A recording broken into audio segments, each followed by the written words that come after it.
এবং তারা সেই দীর্ঘ হায়াতে জান্নাতে যাওয়ার নেকি অর্জন করতে পারত। কিন্তু আমার উম্মতগণ তো খুব কম হায়াত পাবে, 100 বছর, 80 বছর, 60 বছর, অনেক কম হায়াত পাবে।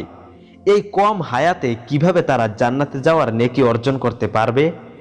তখন আল্লাহ তাআলা বললেন, ইয়া রাসূলুল্লাহ, আপনি পেরেশান হবেন না।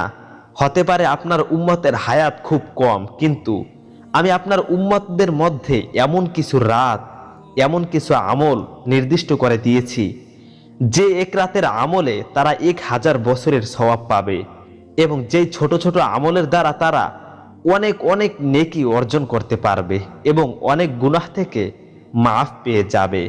তো আমি আজকে ঠিক সেই ছোট একটি দোয়ার কথা আপনাদেরকে বলে দিব, যে দোয়াটির আমল করলে ইনশাআল্লাহ আপনি 80 বছরের গুনাহ থেকে মাফ পেয়ে যাবেন, ক্ষমা পেয়ে যাবেন।